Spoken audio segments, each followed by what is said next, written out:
mhuri yeZimbabwe tina Madzibaba vegemenzi.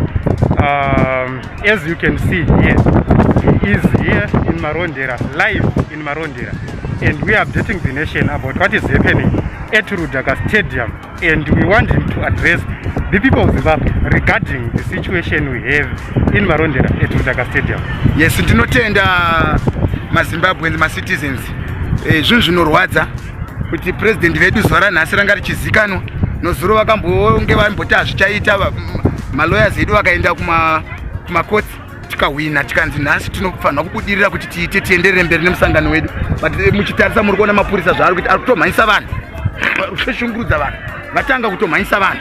So zvinhu zvinorwadza, pane chembere panapa, zvimwe zvirema zviri pana, hazvo zvinotongorwadza. So hazvina kumira zvakanaka kuno kuZimbabwe. Dai kuti dzimwe nyika dzatopindira nguva ichiripo, because ndio free and fair yacho here iyoyi, ndio free and fair election yacho here iyoyi.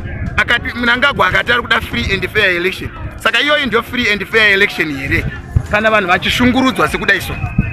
Apa kumbunyikidzana kawo, apa mapurisa akurova vanhu, akushungurudza vanhu, akumhanyisa vanhu, zvichirevei?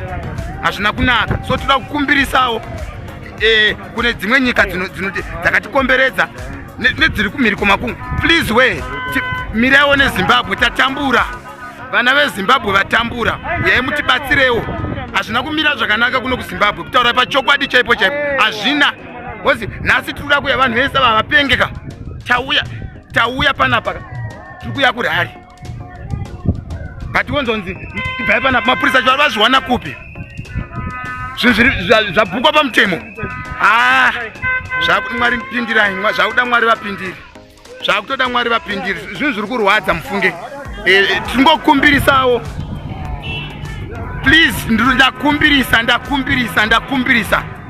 Izvozvi vakati tatonzwa mumwe atotibata iye Madzibaba iye, vada kutondisunga izvozvi. Zvinaiwa akakufa, hatichambotya kufa, ko kusiri kufa ndekupi? Kusiri kufa ndekupi? Nhamo yatina tiri kutambura, hapana chachambotya isu, kana chatichatombotya hapana. So ndatenda hangu ndokundisa kwenyu kunditeerera kwamaita, but nyaya iripo panapa. As you can see, muri kuona mapurisa aya ari kugokwai, akutomhanyisa vanhu, vapindiswa muground, hamuna kana vanhu vazara mapurisa muground macho.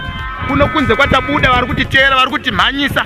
So zvinhu zvinongorwadza. So tinongokumbirisawo kuti please we miraiwo nesu, zvizvarwa zveZimbabwe tatambura, macitizens emuZimbabwe atambura, miraiwo nesu, tatambura, please, tachema, miraiwo nesu, please, tachema kuno, please, tibatsireiwo.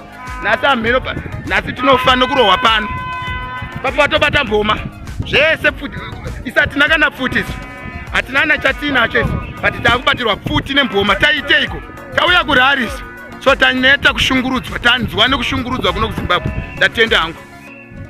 When I was in Marondera, I met Madzibaba, veshanduko, and he eloquently spoke, strongly spoke about the need to have a police service which serves the people, not the regime. That is his cry. This is the reason why he was targeted by the regime, because even if Nelson Chamisa didn't address, he addressed the rally. He was there speaking. We will share a lot of more interviews of Madzibaba. Let's register to vote.